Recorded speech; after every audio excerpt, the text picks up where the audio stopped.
让我们一起来欢迎 SG 运营部的新任领导。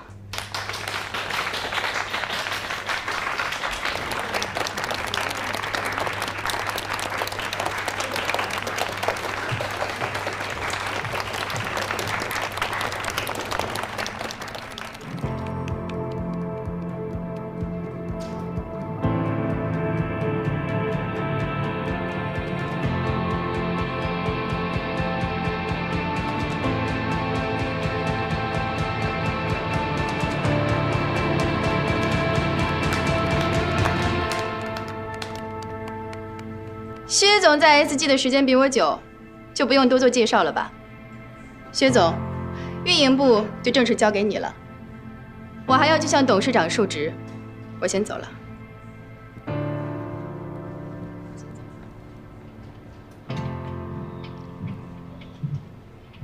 薛总监，你回来了，恭喜薛总。不用恭喜我。SG 的股票现在正在下跌。秀我的用户量也在下滑，闺蜜星球用户量虽然突破2000万，但那也是因为我们前期的筹备和铺垫，现在也完全停滞不前了。这就是我这段时间离开运营部，你们的工作成绩，我们运营部的脸都让你们给丢尽了。从今天开始，恢复末尾淘汰制，你们也应该有一点危机感了。可是。股票下跌跟我们又没有关系，为什么你还在这儿？捅出那么多篓子，你不是应该辞职才对吗？没有陷害同事，没有泄露公司机密，我为什么要辞职？夏言，你是真的以为自己很能干是吗？你之所以今天能够站在这儿，那是因为以前一直有人在背后给你撑腰。从现在开始，再也没有这样的好事儿了。我在工作上没有重大失误，如果你无故辞退我，我会申诉到底。谁说我要辞退你了？那张桌子看到了吗？那就是你的位置。把你手头所有工作交给美琪，业务上的事情与你无关。从今天开始，你只需要负责办公室的杂事，同时你还要为出差的同事预订酒店和机票。记住，运营部的钱不是大风刮来的，不能因为可以报销就随意浪费。你的每一笔预订，每一笔支出，我都要经手核算。要是被我发现有更优惠的价格，所有差价你自己掏腰包。薛宁，你别太过分了。所有人，会议室开会，你们每个人都要向我报告最近的工作情况。你就不用来了。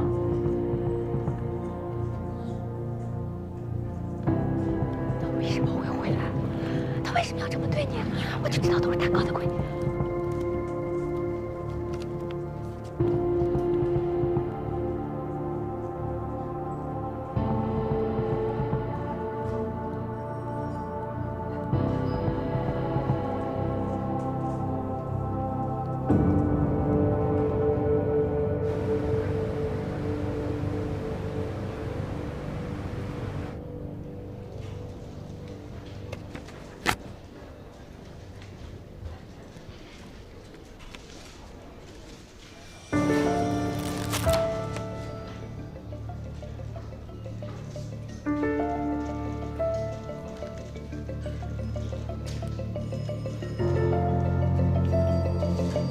快，把你复印，急着用。哦。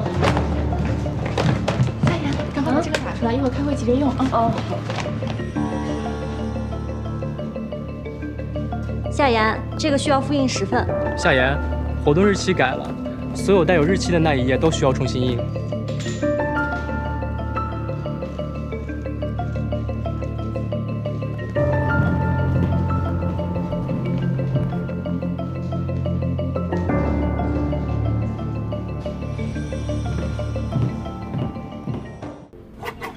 夏言，老大让你订明天晚上新州最高级的日料，4个人。那家店至少要提前半个月才能订到。想想办法吧。明天来的是日本庆应大学的教授，很重要的客人。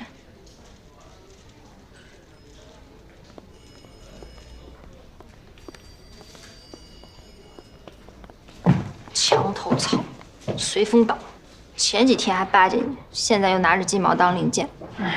也不能怪美琪，她都是按照领导的吩咐办事的。我看她最近也挺愁眉不展的。那当然了，他不但自己买了我们公司的股票，还拉着亲戚朋友一块买。自从上次公司股价下跌到现在，一直没涨回来了，他能不愁吗？唉，也不知道什么时候才能恢复正常。跌了才好呢，让他们欺负你和徐总。嘘，你还在为公司考虑啊？你想想你自己吧，天天让你干这些杂事儿，你的绩效肯定垫底。连续3个月，他们就可以名正言顺的开除你了。唉，现在这种情况我也没办法呀。你快回去工作吧，我要订日料店呢。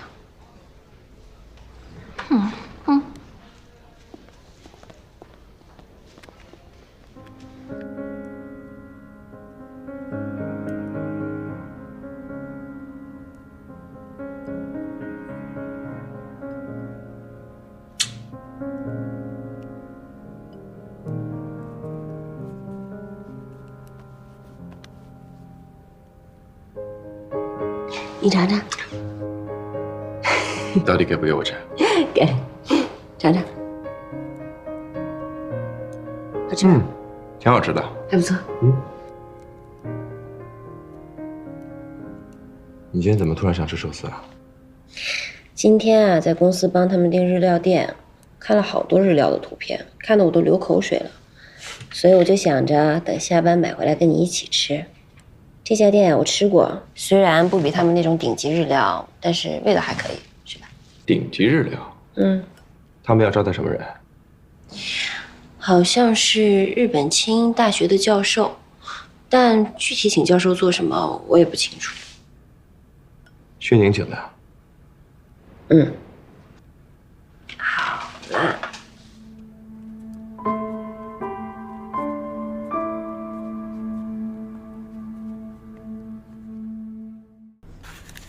夏言呢？怎么还没来？薛老大要是发现了，又得找茬。夏言不会来了，为什么？薛老大不让他来。凭什么呀？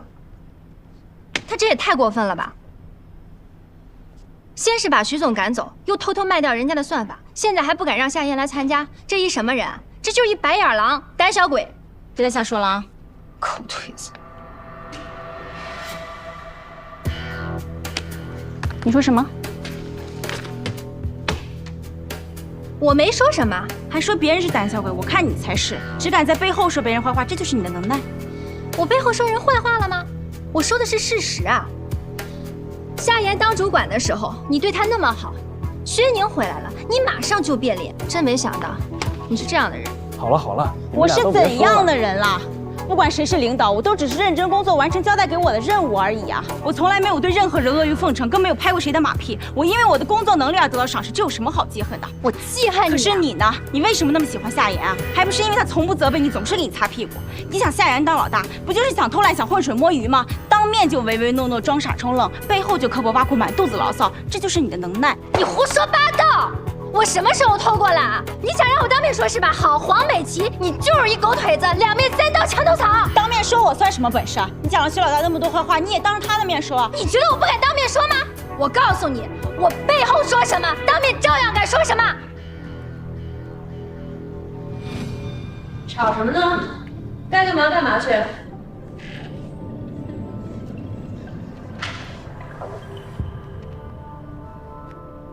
都站在那儿干嘛呢？手里都没活是吗？艾米，我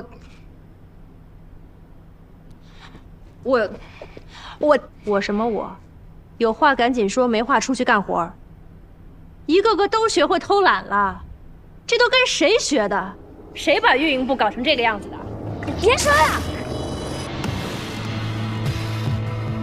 我不允许你再说夏言的坏话。他被你害得还不够惨吗？你嫉妒他，陷害他，陷害他不成又去陷害徐总，处心积虑把他赶走，就是为了把他研究了7年的算法卖掉。大家都知道徐总是不会出卖 SG 的，出卖 SG 的人是你。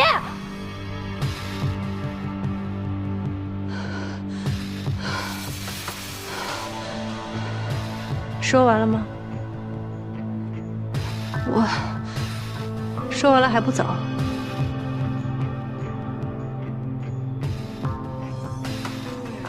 都出去。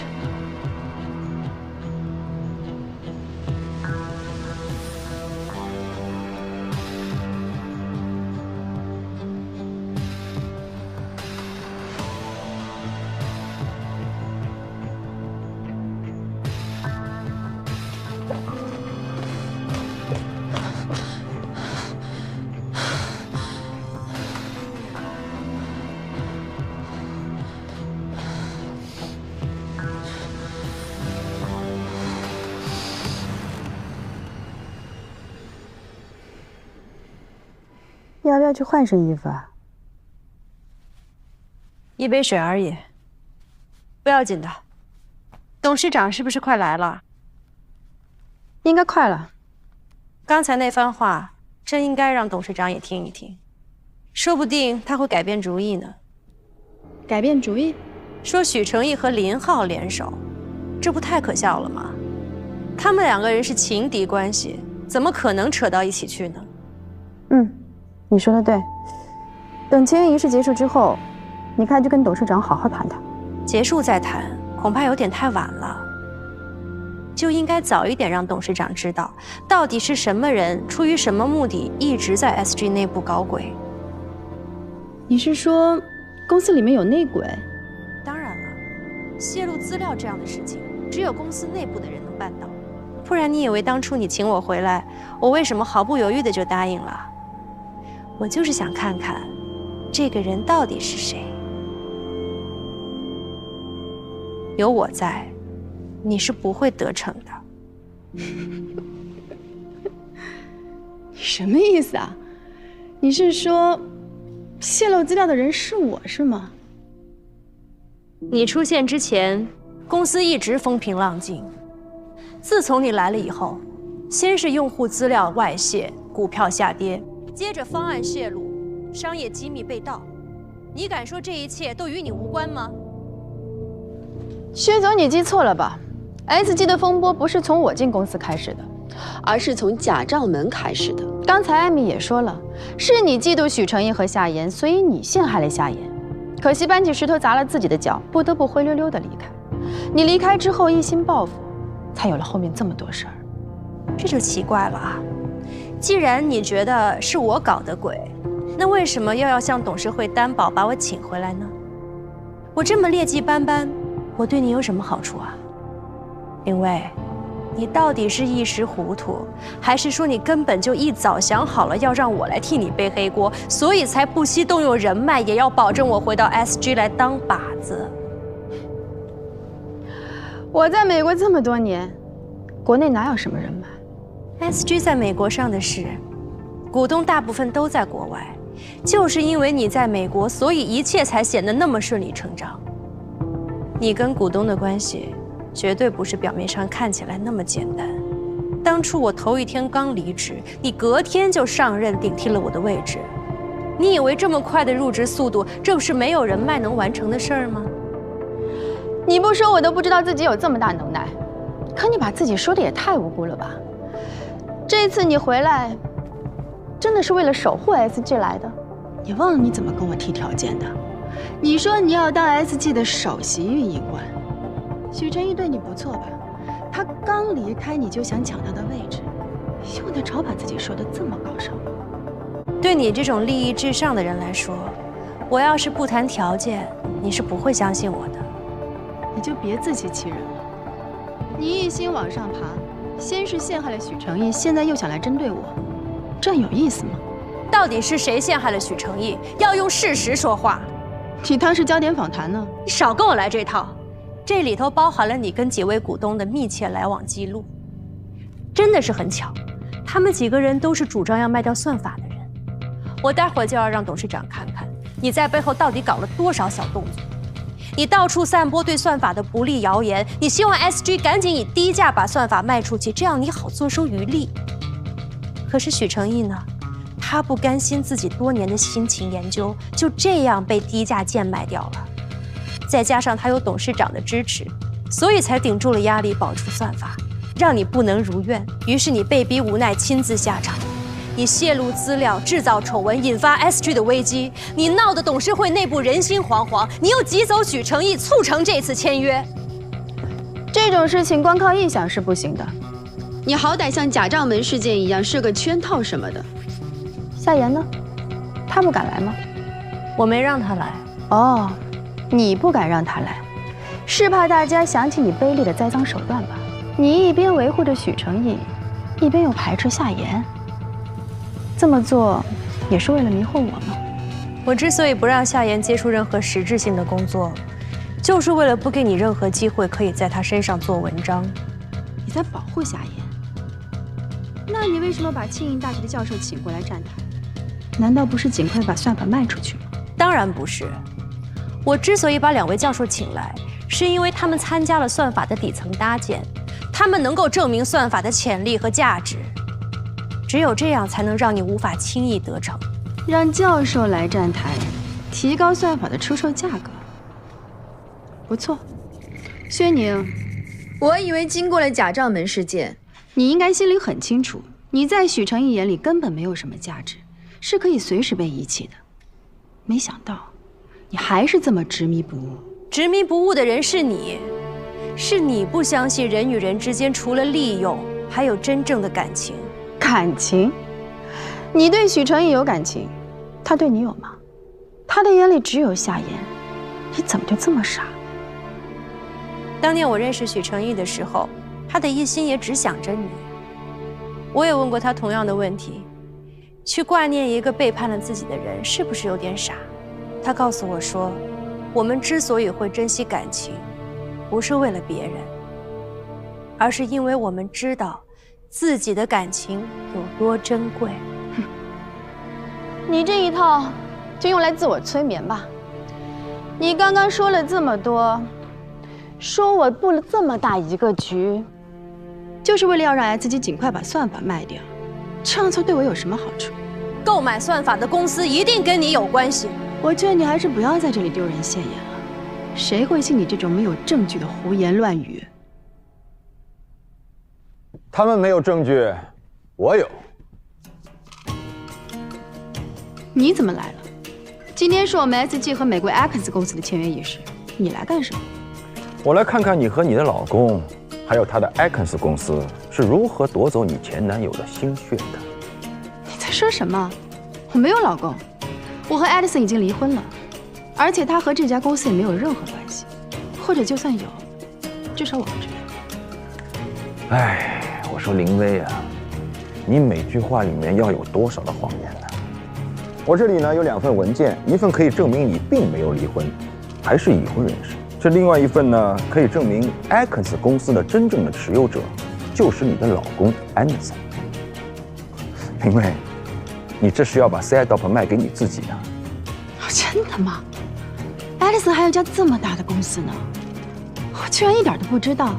我们俩正在打离婚官司，这个信息对我太有用了，估计我能多分不少财产呢。学长，谢谢你啊。哎，我在中国都可以查到 X 公司真正的持有者是谁，难道你在美国的离婚律师会查不出来吗？事实上，你跟 Anderson 的公司遭遇了财务危机，所以只能假意打离婚官司，找一个借口，可以互相推诿，为的是拖延还债的日期。事实上，你们是不会真的离婚。谢谢你对我和 Edison 的感情这么有信心。看来我也该做一个相信感情的人。这些年你们的事业纠缠在一起，强行撕裂，2个人都会遭受重大的损失，所以只是计算而已，跟感情毫无关系。学长，我记得你曾经说过，人管好自己的事情就行。没想到你现在也喜欢说这些家长里短。我管的可不是你的家事，是你在进入 SG 之后的所作所为。既然你根本就没有打算过离婚，请问你为什么要回来？如果我没有猜错的话，你就是为了 Sedop。当你发现许成义在美国替 Sedop 造势，当你发现算法已经完成，你觉得只要握住它就可以拯救你们濒临破产的公司，所以你展开了行动，加入了 SG。我说的没错吧？你想太多了吧？我的公司要破产了，所以我回国工作，给自己找条退路，有什么问题呢？别人不了解你，我还不了解你们。你这个人呢，一心只想往上爬，不可能给自己有退路。你居然去了美国，就没想过要回来。你既然有了自己的公司，就不可能再去给别人打工。你不是一个愿赌服输的人，不可能屈尊降贵，更不愿意伏低做小。你口中的我，有雄心有抱负，我这么上进有什么错 ？OK， 有雄心当然没问题，但是有贪心就过分了。泄露 SG 客户资料的是不是你？做空 SG 股票的人是不是你？你这么说有证据吗？如果不是你做空了 SG 的股票，请问你们公司哪里来了那么大一笔钱？我的资金来源为什么要跟你汇报？先不说资金来源，我记得当时危机已经解除了，你完全可以收手回去做你的老板。如果这样的话，至少表面上看上去你还是很干净的，没有任何把柄握在别人手上。但是你没有，为什么？因为你太贪心了，你一心只想得到 set-up。你说的这些我根本没有做过。没做过。这2份文件就是最好的证明。退一万步来说，就算我想得到算法，就是我贪心吗？你应该比谁都清楚，最初我也有参与算法的设计。那已经是7年前的事情了，当时你就已经退出了。不管退不退出，算法里都有我的想法、我的理念在。凭什么你接触过的东西，你就觉得永远的属于你呢？为什么不呢？许成义如果自己能够掌控也就罢了，可是他性格那么软弱，在 SG 这么大的公司里总是被人辖制，他迟早把控不住，要把算法交出去。现在不就是这样的情况？就算我不在 ，SG 也会把算法卖掉。与其卖给别人，为什么不交给我？没有人比我更理解算法的价值。所以你就千方百计地陷害许成义，把他赶走，把 set-up 据为己有吗？我没有陷害成义，我可以告你诽谤。告我诽谤，证据在我的手上。你少跟我来这套。你可以把他们拿给董事长看，我也会去跟董事长解释。我跟艾迪森确实没有办完离婚手续，可是我们已经分居了，跟离婚差不了多少，现在也没有任何联系。所以他和这家公司有没有联系，我也无从知道。如果董事长不信任我，大可以取消今天的签约仪式，重新找买家。就算 S 进出尔反尔的新闻让股票继续下跌，又有什么关系呢？反正你不是 SG 的股东，我也不是。只要董事长愿意为你的诬告买单，承担损失就可以了。现在请你出去，这里是我们的贵宾休息室，你要等董事长，外面等。我告诉你，林伟，不要这么盛气凌人的跟我说话。新洲市采莲路白领公寓501室，听着耳熟吗？没听说过。那你呢？这有什么意思啊？警察在那儿抓到2名黑客，那2名黑客就是入侵闺蜜星球数据库的人。我不管你们是谁主导了这件事，在警察查出真相之前，我希望你们自己去公安局自首。许成义，你怀疑我？你觉得是我陷害了你，我在打算法的主意吗？我现在还不确定。连严长军都相信我，知道是林薇在后面搞的鬼，为什么你在怀疑我？你应该是更了解我的。就是因为我了解你，你是那么的骄傲，本应该在离开 SG 之后就不再回来，但是你现在为什么会出现在这儿？除非你是别有企图。你说的太对了，我就是别有所图。我在得知有人要害你的时候，我企图帮你，我企图救你，我企图帮你守住最后一块阵地。你自己看看吧。这个证明不了什么。行了，你可以向董事长继续诡辩。董事长怎么决定取决于他的盘算，但是许成义不会再相信你，因为你伤害了他太多。真的是你？不是我。那你告诉我，那段时间你为什么不联系我？为什么打你电话你不接？你说过你不会原谅我的。如果我说我要帮你，你也一定会拒绝吧？你刚才也说了，我是个那么骄傲的人，我不希望我的所有努力在你看起来是在祈求原谅。既然我不需要得到你的感激，那我也就不用上你那儿邀功请赏。可是你为什么要帮我？这么多年来，我一直都在帮你，你从来没有问过我为什么，怎么现在突然就不相信了呢？因为夏言，我承认是我害了他，我错了，但是你也应该知道，不管我害谁，我都永远不会陷害你。为了你，就算我被全世界误会也没有关系。只是我没有想到，误会我的人竟然也包括你。对不起。你不用说对不起，你不欠我的。这次我回来，我想做的，我该做的，我能做的，我全都已经做了，我也不欠你了。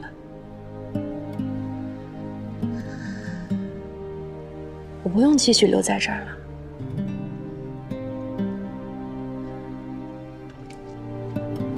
其实你不是非走不可，你可以继续做你的首席运营官，这不是你一直所期待的吗？你真的觉得我在意的是职位吗？将功补过的任务已经完成了，在 SG， 我没有任何遗憾了。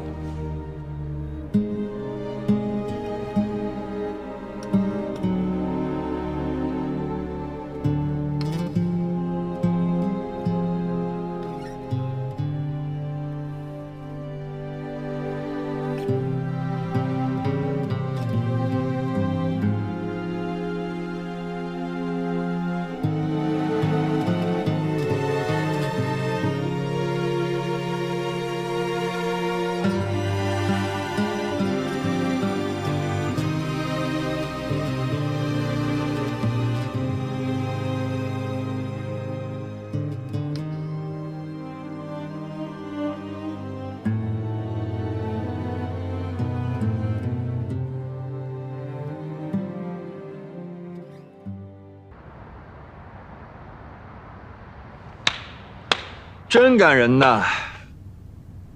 行了，许成义，言归正传吧。当年林薇要卖我的软件，你站在他这一边，他说什么你都信。今天他要卖你的软件，他说什么你还信。这么多年过去了，你怎么一点长进都没有啊？我没有陷害他，那些黑客跟我没有任何关系。我希望我可以相信你，哪怕只有一丁点的可能性，我都不会去猜疑。你是一个做事很专注、很认真，设定了目标就会完成的人。那时候的你是多么的优秀，就算最后你提出分手，我也毫无怨言。你当然不怨恨我，你应该是松了一口气。从认识你的那天起，我就告诉你，毕业之后我要去美国。你说你会支持我，你说你会跟我一起去开拓一片新的天地。可真到毕业的时候呢，你却说你走不了。你说你要留下来研究你的算法，这是谁抛弃了谁？这是谁背叛了谁？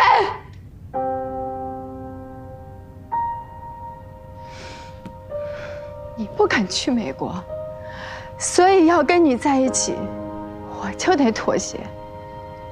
可凭什么妥协的人必须是我呀？你不肯放弃你的事业，我也不想放弃我的，这样才公平。你心里比谁都清楚，这样下去我们迟早会分手。可你就是不肯说。好，你不说，我来说，我来提分手，我来当这个恶人。你不是分手，你是结婚了。我是结婚了，可是爱迪生更像是我的生意伙伴，我们有共同的目标，相似的处事方式，仅此而已。真正爱过的人只有你。这次回来，我真的想跟你重新干事。可你呢？第一天就对我不理不睬，第二天就告诉我你跟新女友的感情有多么的好。你知道我有多伤心吗？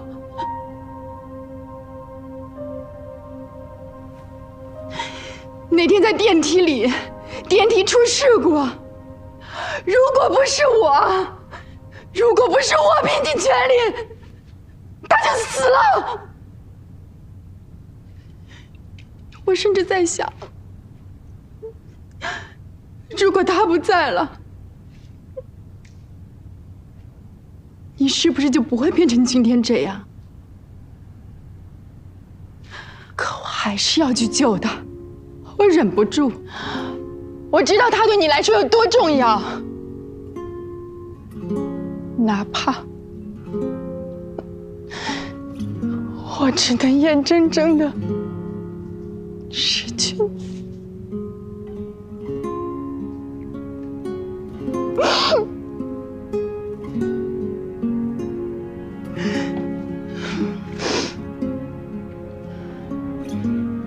我每天看着你们亲亲爱爱的在一起，就算我再难过，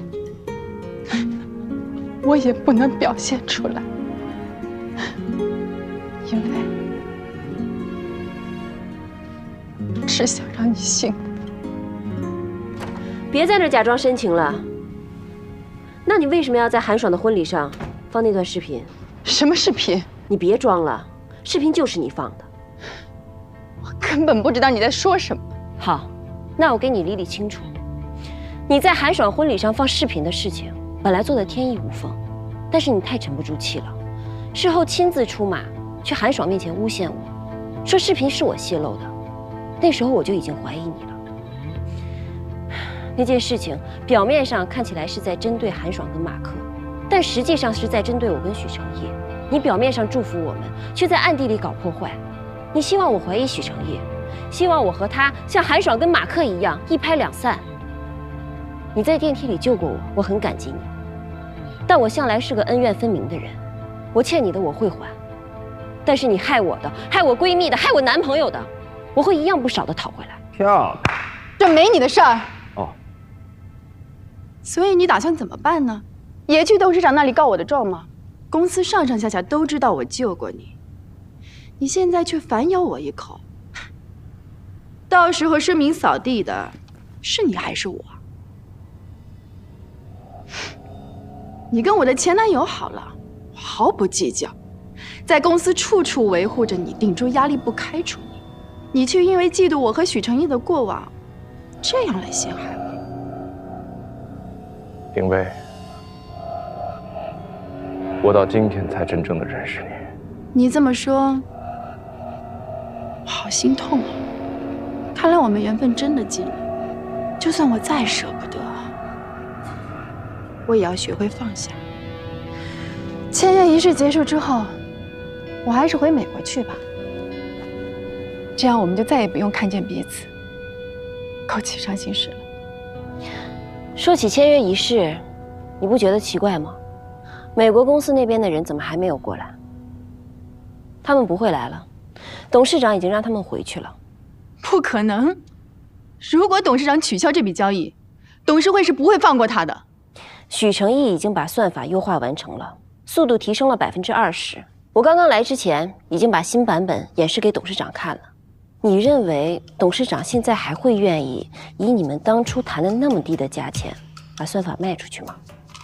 你撒谎！没有人能在这么短的时间内完成优化，这不可能。没有什么事情是不可能的。这个版本并不是我短短几天内完成的，这个是我7年的积累。像你这种用狡诈的手段，在短时间内争夺别人的权利，是根本不可能成功。漂亮！用手段怎么了？搞阴谋是可能会失败，但努力就一定会成功吗？像你这样脚踏实地的人多了去了，又有几个能真正成功的？我们一样是在赌几率，就算这次赌输了，下次我一样可以再赢回来。你觉得还有下次吗？为什么没有啊？你真的觉得别人不知道你的真实身份对吗？但是你还是露出了马脚。那帮黑客说，指使他们的人是一个从美国回来的女人。美国回来的女人成千上万，靠这个就想定我的罪？要想人不知，除非己莫为。我知道你尽力在隐藏自己在网上的踪迹，但是你只要做过，就一定会留下痕迹。我会协助警方调查黑客的电脑，我相信你留下了线索，绝对不止这一点。你还不知道吧？林浩已经被抓了。林浩，他不是你的前男友吗？跟我有什么关系？林浩已经供认是你指使他的，你给了他一大笔钱，让他以他公司的名义盗取闺蜜星球升级版本的方案，制作了闺蜜秀。当然了，方案也是你给的。努力不一定会成功，但违法犯罪一定就会露出马脚，这不是几率的问题，是正义永远都不会缺席。现在你彻底输了，你不仅输了你的将来，输了赛道，输了对你唯命是从的许成义，他现在只听我的了，他只爱我一个人。许成义，你真的这么对我？我不许你欺负我的女人。你的女人？那我是谁？你抛弃的女人吗？你从来都不是我的，你只属于你自己。我属于自己有什么不好？独立自主有什么错？你要的不是独立，你要的是所有人都屈服于你。当初在你看来都是优点，现在全都成了缺点。明明是你变了，为什么怪我？其他人都必须按照你的想法去执行。你要看着我一，所有人都是你的棋子，我去坐牢，就应该为你所做出的一切付出代价。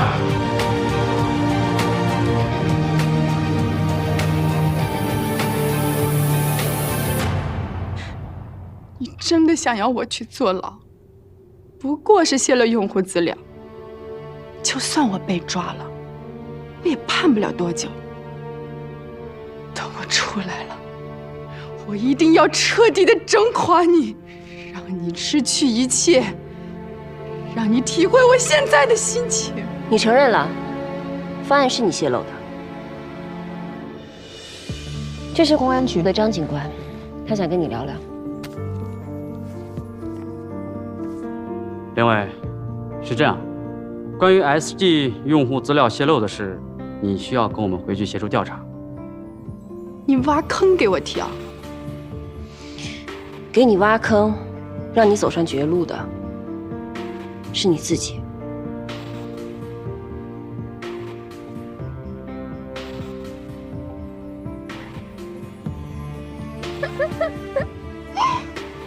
走吧。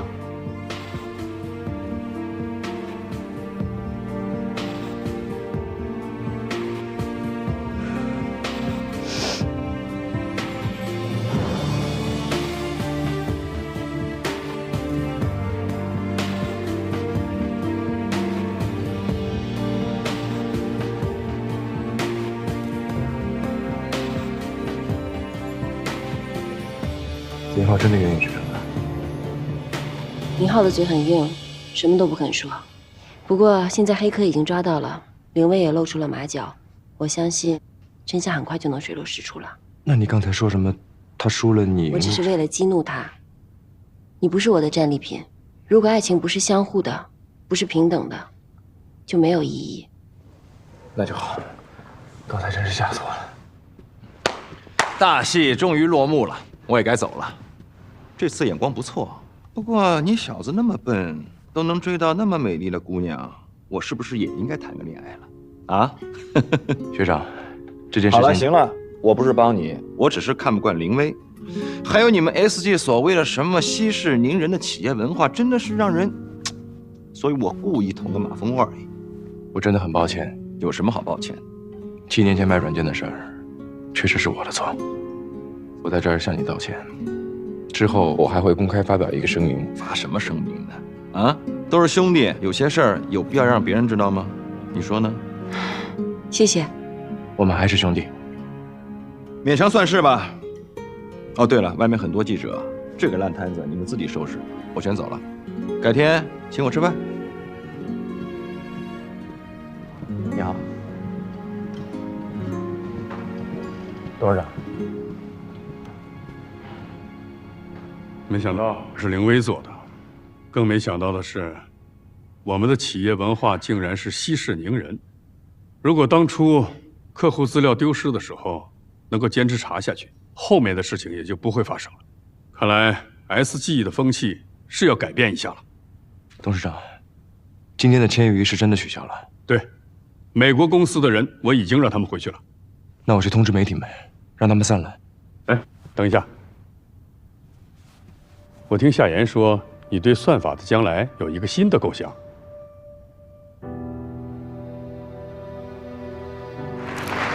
大家好，我是许成义。首先非常感谢大家来参加今天的发布会。其实 SetUp 算法它的普及可以大大解决大数据存储和云计算的计算时间。人们常说影响人类近代文明的3大技术是蒸汽机、电力、互联网。如果说互联网在这之前仅仅是消费娱乐的应用，那么在不久的将来，它终将走向产业。我记得在最初我提到 SetUp 的时候，大家都认为我疯了。确实，光靠我一个人的能力，就算花上10年、20年，成功研发的概率也不到5%。这个时候是 SG 无条件支持了我，所以今天我仅代表 SG 将这份成果赠予给孕育我们的城市，也经授权将这份成果送给全世界的科创公司。SetUp 算法自今日0时0分起无偿开源，与全球共享。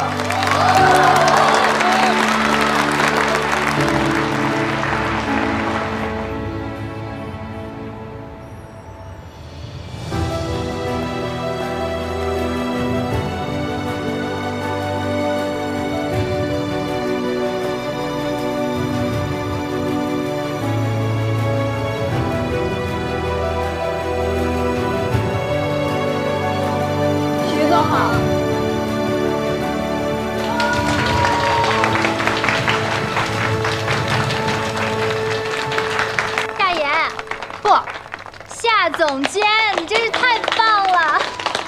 这次多亏了你和徐总力挽狂澜，这都是大家的功劳。今天晚上我们庆祝一下，我请客。王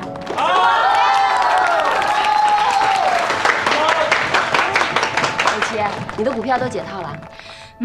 终于松了口气。你看，哎，那天听到徐总说我们的算法要无偿开源的时候，我都吓死了，以为这下完了 ，SG 连最后一根救命稻草都没有了。不过现在一片利好啊！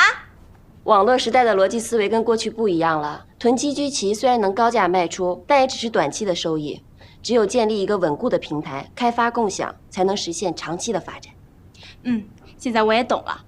不过徐总真的是太厉害了，不光人长得帅，眼光也那么不一样，难怪薛老大一直那么敬佩他。也不知道薛宁现在怎么样了。哎呀，薛老大那么能干，一定能找到属于自己的事业的。过段时间我们就能听到他的消息啦。徐总、夏总监，我们真是爱死你们了！接下来让我们以最热烈的掌声欢迎夏总监入职，好不好？好！夏总监，夏总监，夏总监，夏总监，夏总监，夏总监，去忙吧。夏总监，夏总监，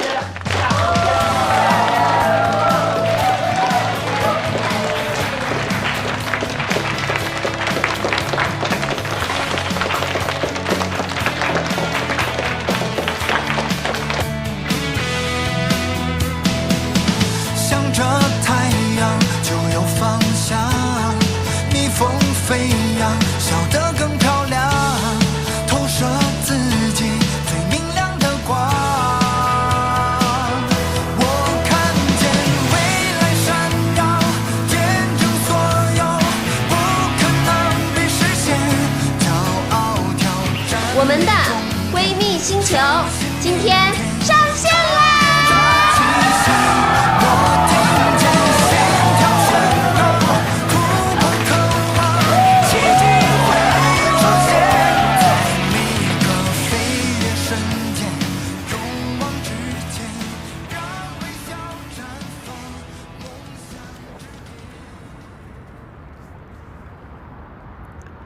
有件事儿，我现在告诉你的话，你肯定很生气。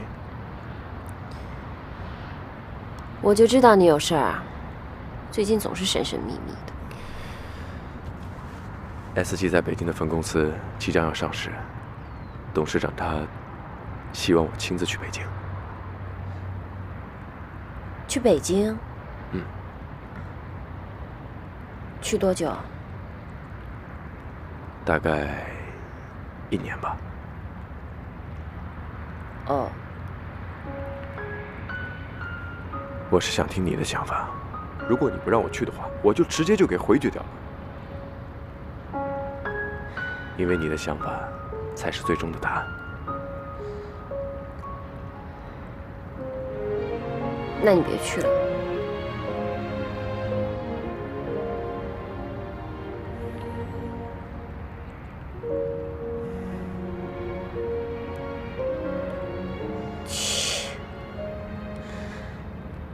你要一开始就想拒绝，就不会过来问我了。我知道 ，SG 对你来说很重要，董事长对你又那么好，他既然开口了，怎么好意思拒绝呢？你就知道我会答应你，还跑过来装模作样的走个形式。我哪有走形式啊？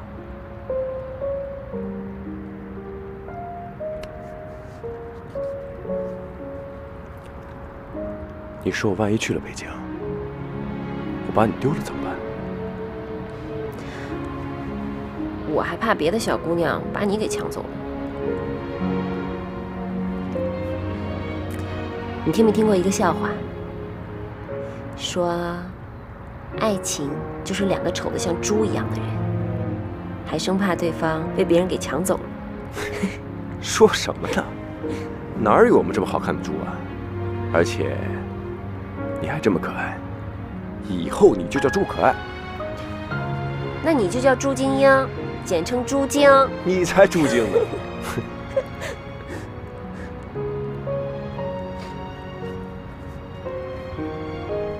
你去北京吧，我支持你。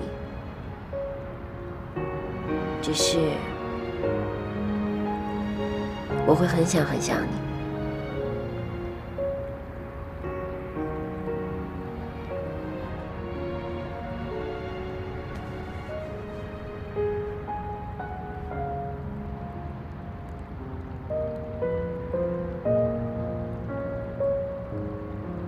谢谢。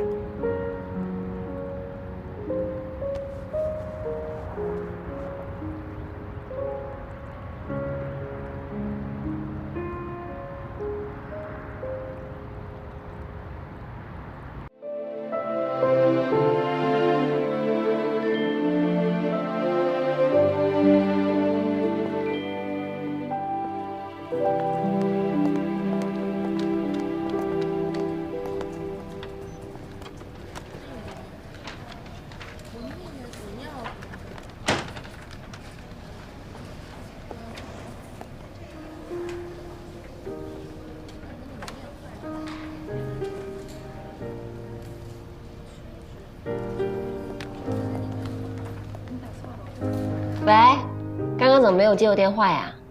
我刚刚在忙，正好跟一客户在聊事情呢。中午还这么忙？你吃饭了吗？我当然有好好吃饭了。你看我气色多好啊！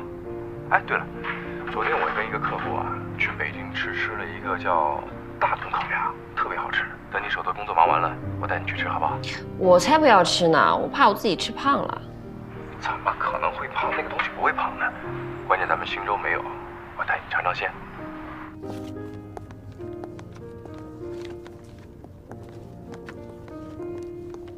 这是我想你时的表情，这是我想到你时的表情。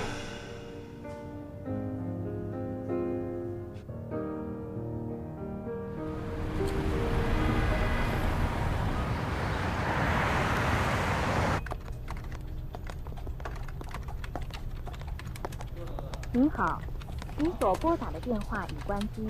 Sorry, the subscriber you dialed is power off.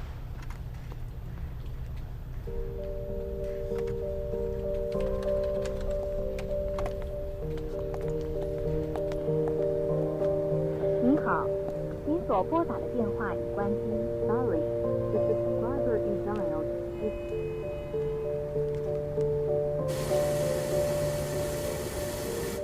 什么东西糊了？啊？啊！我去。哎呀，我去。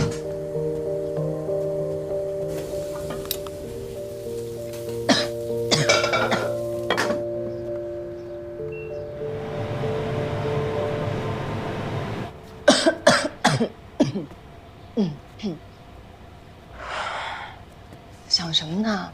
啊，煎生鸡蛋的人跑出来了，这样很危险的。不好意思啊。坐吧。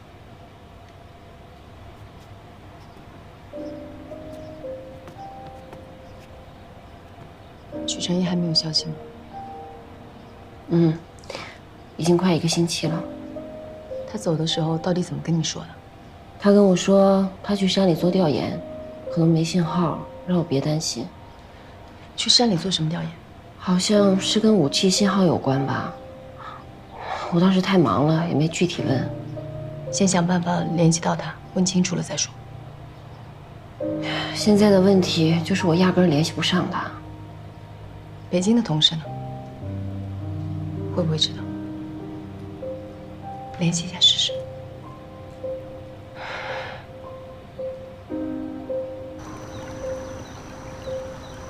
这个许成义太过分了，要不现在行动不便，我早弄死他了。哎，你快坐一会儿吧，别动了胎气。没事儿，这玩意儿随我，脾气冲着呢，是不是啊？你慢点儿。踢我！哎，我说正事儿呢，我就没想到那个许成义居然跟林浩一样，去了北京就变心。现在下结论，为时过早了吧？早什么早？夏言那些同事都说了，没有这项目。又撒谎，还玩失踪，这不就是出轨的前兆吗？你说我们4个啊，到底怎么回事？被出轨，被分手，被抛弃，还离婚。少说2句。我不，好不容易要尘埃落定了，以为可以修成正果，看起来最痴情的许成义居然又来这么一出。以前他这么戏弄我就算了，现在居然敢这么对我闺蜜，她死定了。你当妈了，能不能稳当一点？听夏言自己怎么说。还怎么说啊？当然剁了他啊，对吧？我想去找他。找他？你还去找他？他这么对你，你还找他？让夏言自己做决定。让姨妈自己做决定啊。好的。董事长，我知道我越级了，可是我实在不知道该问谁了。什么事儿？你说。您知道许成义在哪儿吗？他跟我说他去山里做调研，可能没有信号，让我不要担心他。可是他已经好几天没有跟我联系了，我就问了北京的同事，同事说他负责的项目已经完成了，根本就没有什么调研工作。所以我想问你，您是不是给他安排了什么其他的工作？如果没有的话，我要向您请假，我要去北京找他。北京那么大，你怎么找啊？我不知道，但我还是要去找他。如果他故意躲着不想见你呢？如果他要是不想见我，他跟我说一声我就回来。可是如果没有他的消息，我就算找遍整个北京，我也要找到他。我担心他。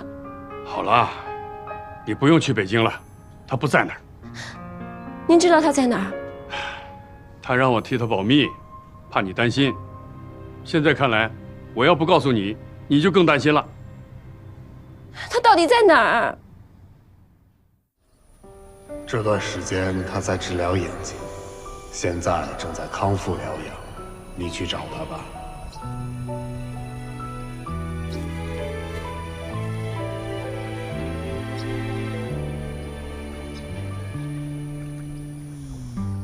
在这回忆的转列扬起，满车厢的拥有和失去，青春还带着梦的心里，追追寻远方的期许。整整待发，那些眼底的理想化，时间在偷偷变成魔法，可勇气怎么能